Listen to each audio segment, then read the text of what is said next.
तो शोर शराबे में जब दबने लगती है आवाज तो हम उठाते हैं उसे और बनाते हैं जन जन की आवाज। नमस्कार, मैं हूं आपके साथ में मानसा मलिक। जन जन की आवाज में आज बात होगी केदारनाथ में हेलीकॉप्टर क्रैश की। कैसे बाबा केदारनाथ के दर्शन कर लौट रहे श्रद्धालुओं के लिए मौसम काल बन गया। सफेद धुंध और बादल यमराज बन गए और उसके बाद जो हुआ उसे देखकर सबका दिल दहल गया। आगे चर्चा करेंगे आतंक की एक ऐसी फुलवारी की जिसे पाकिस्तान, आईएसआई, पीएफआई और गैंगस्टर्स बसाने की साजिश रच रहे थे। आतंक की इस फुलवारी पर एक बार फिर एनआईए का हंटर चला है। आतंक के नए गठजोड़ में गैंगस्टर्स के शामिल होने का खुलासा हुआ है। फिर बात करेंगे कांग्रेसियों की परिवार भक्ति की। कांग्रेसी राहुल की भक्ति में इतने लीन हैं कि अब राहुल गांधी की तुलना भगवान राम से करने लगे। राहुल को भगवान राम से बड़ा बताने लगे। और इसके बाद बात होगी आवारा कुत्तों के आतंक की। आवारा या फिर पालतू कुत्तों का आतंक थमने का नाम नहीं ले रहा है। दिल्ली से सटे नोएडा में एक ऐसी ही दिल दहला देने वाली घटना सामने आई है जिसे देखकर आप भी कुत्तों से नफरत करने लगेंगे, क्योंकि आवारा कुत्तों ने 7 महीने के एक मासूम को नोच नोच कर मार दिया।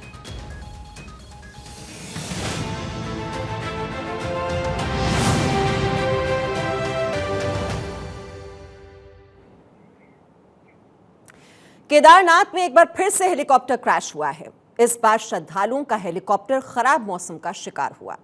इस हादसे में 7 लोगों की मौत हो गई।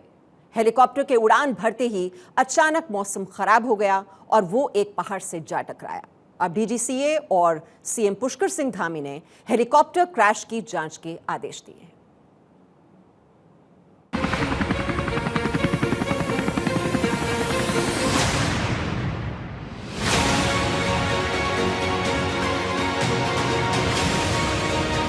केदारनाथ में एक बार फिर बड़ा हेलीकॉप्टर हादसा हुआ है और इस हादसे के लिए खराब मौसम विलेन बना है। केदारनाथ धाम से दर्शन पूजा कर गुप्त काशी की ओर जा रहा हेलीकॉप्टर खराब मौसम के चपेट में आ गया और एक पहाड़ से टकराकर क्रैश हो गया।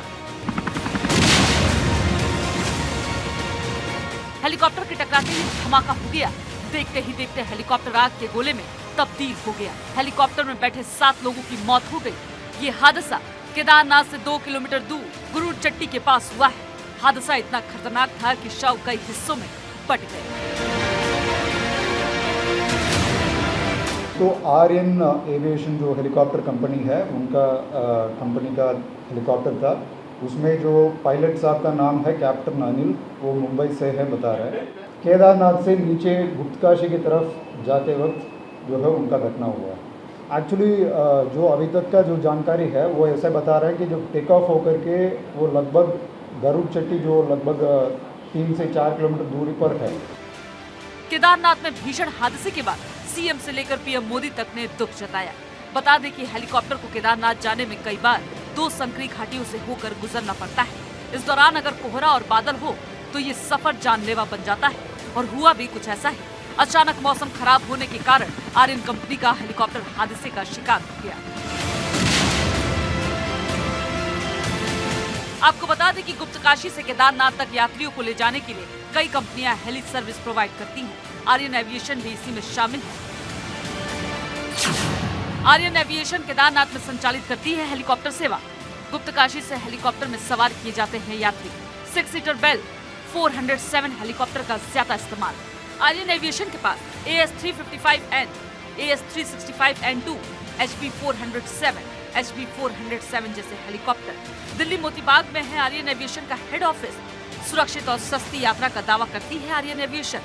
केदारनाथ तक करीब 4300 रुपए चार्ज करती है कंपनी। ये पहली बार नहीं है जब केदारनाथ धाम में बड़ा हादसा हुआ है। इससे पहले भी केदारनाथ धाम पर हेलीकॉप्टर क्रैश हो चुका है।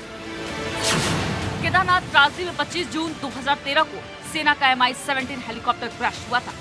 आतंकियों के जहरीले फन को कुचलने के लिए एनआईए का हंटर चला है। आईएसआई, आतंकी, पीएफआई और गैंगस्टर्स के नए गठजोड़ को तोड़ने के लिए एनआईए ने अब तक की सबसे बड़ी कार्रवाई की है। 5 राज्यों में 50 जगहों पर एनआईए की टीम ने छापा मारा है। आतंक की फुलवारी को उखाड़ फेंकने के लिए जांच एजेंसियां एक्शन में हैं।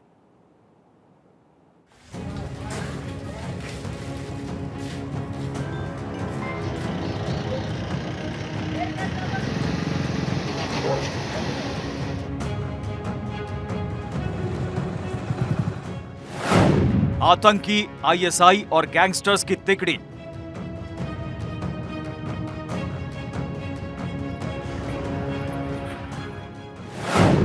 आतंक की फुलवारी पर एनआईए का हंटर।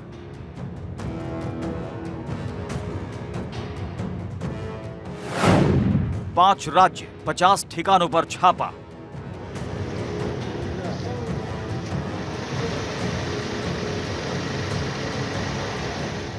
आतंक की फुलवारी पर आज एक बार फिर एनआईए की टीम ने छापा मारा।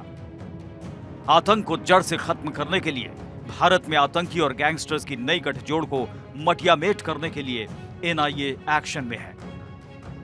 आतंकी गैंगस्टर्स के साथ साठगांठ कर भारत को दहलाने की फिराक में है। पंजाब और कश्मीर को फिर से अशांत करने की साजिश रच रहे हैं। पीएफआई के 2047 के गजवा-ए हिंद प्लान को सफल बनाने के लिए भारत में आतंकी वारदात को अंजाम देने की फिराक में है। लेकिन आतंकी, आईएसआई और गैंगस्टर्स के बीच इस नए गठजोड़ पर एनआईए का हंटर चल गया है। एनआईए ने 5 राज्यों में गैंगस्टर्स और आतंकियों के 50 ठिकानों पर छापेमारी की है और इसमें बिहार का फुलवारी शरीफ भी है। ये छापेमारी जो चली है और इसके बाद देखिए किस तरह से इस वक्त एनआईए की टीम जो है वो पहुंची है पटना के फुलवारी शरीफ थाना। और आप समझिए 6 बजे सुबह से ये जो छापेमारी है वो चल रही थी। किस तरह से तस्वीरें हैं वो आपको हम दिखा रहे हैं। गजवा हिंद मॉडल को लेकर के ये छापेमारी हुई है। बताया जा रहा है कि दानिश जो है वो ये गजवा हिंद मॉडल जो व्हाट्सएप चैट था उसमें वो एडमिन था और उसके साथ साथ पाकिस्तान के एक फैज़न जो शख्स है वो भी उस ग्रुप का एडमिन था। और इस वक्त तस्वीरें देखिए किस तरह से हम आपको दिखा रहे हैं जब एनआईए की टीम जो है वो पटना के फुलवारी शरीफ थाने पहुंची हुई है और यहीं से जो है ये छापेमारियां की गई थी।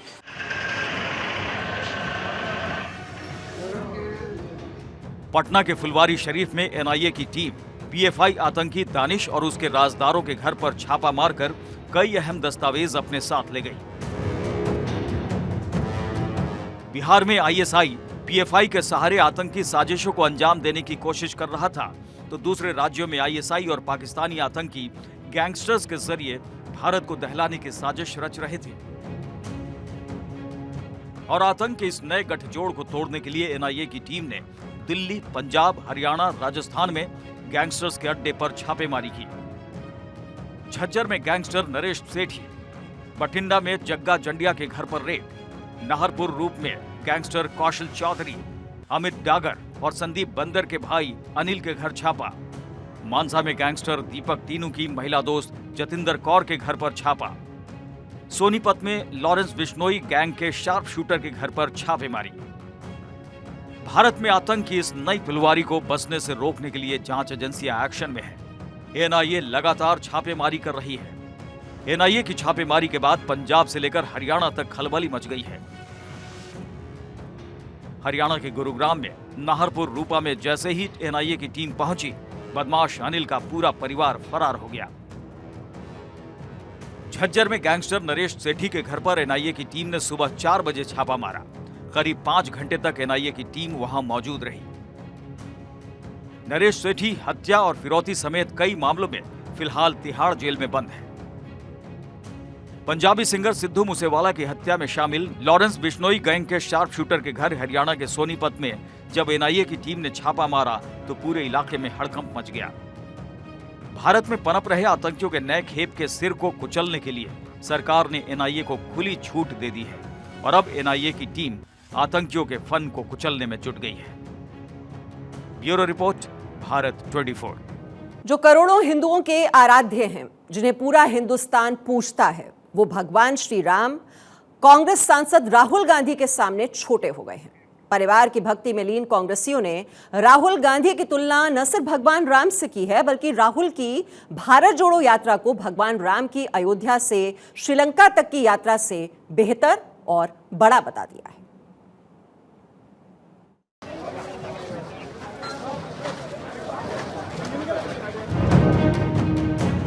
राहुल गांधी जी की जो पद यात्रा है वो पद यात्रा ऐतिहासिक पद यात्रा होगी। भगवान राम भी अयोध्या से श्रीलंका तक पैदल गए थे, पर ये राहुल गांधी उससे भी ज्यादा पैदल जाएंगे, कन्याकुमारी से कश्मीर तक। इतिहास है, वो यहाँ तक गया ना कोई जाएगा। ये राहुल गांधी की ऐतिहासिक यात्रा। राम जो मर्यादा पुरुषोत्तम है, राम जो एक आदर्श बेटा है, राम जो एक सत्यवादी राजा थे, राम जिन्होंने 14 वर्षों तक वनवास को स्वीकार कर लिया, राम जिन्होंने अयोध्या से श्रीलंका तक की यात्रा पैदल चलकर की, उसी राम की पदयात्रा पर कांग्रेसी सवाल उठा रहे हैं। एक परिवार की भक्ति में कांग्रेस के नेता करोड़ों हिंदुओं के आस्थावान मर्यादा पुरुषोत्तम राम के ऊपर सवाल उठा रहे हैं। त्रेता युग के राम पर कलयुग के राहुल को भारी बता रहे हैं। त्याग के देवता राम की तुलना राहुल गांधी की पदयात्रा से कर रहे हैं।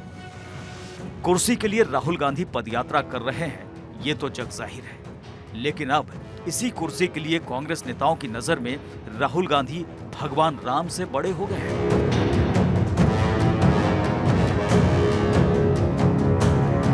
और परिवार भक्ति में तो राजस्थान सरकार के मंत्री प्रसादी लाल मीणा ने सारी सीमा ही लांघ दी। राहुल गांधी को राम से बड़ा बता दिया। भगवान राम की अयोध्या से लेकर श्रीलंका तक की यात्रा को सेकंडों में व्यर्थ करार दे दिया और चुटकियों में राहुल गांधी की पदयात्रा को सबसे ज्यादा आस्थावान बता दिया। राहुल गांधी जी की जो पदयात्रा है वो पदयात्रा ऐतिहासिक पदयात्रा होगी। भगवान राम भी अयोध्या से श्रृंखला तक पैदल गए थे, पर ये राहुल गांधी उससे भी ज्यादा पैदल जाएंगे, कन्याकुमारी से कश्मीर तक। इतिहास है, कोई आज तक गया ना कोई जाएगा। ये राहुल गांधी की ऐतिहासिक यात्रा। भारत जोड़ो यात्रा में राहुल कन्याकुमारी से कश्मीर तक जाएंगे। आलीशान कंटेनर में सोते हैं, स्वादिष्ट खाना भी खाते हैं, लेकिन इसके बाद भी कांग्रेसी भगवान राम के परित्याग पर सवाल उठा रहे हैं। अब कांग्रेसियों को कौन बताए श्री राम बनने के लिए कितने त्याग करने पड़ते हैं। श्री राम बनना आसान नहीं है। अब राजस्थान में चुनाव है तो कांग्रेसी राहुल भक्ति में लीन है। राजस्थान में कांग्रेस दो खेमे में बंट गई है, गहलोत और पायलट खेमा। ऐसे में विधायक और मंत्री राहुल चालीसा पढ़कर अपनी टिकट और कुर्सी बचाने में जुटे हैं।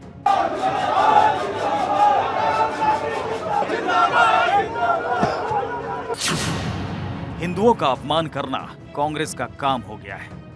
अब कांग्रेसियों को कौन समझाए कि सिर्फ एक पद यात्रा कर लेने से कोई श्री राम नहीं बन जाता।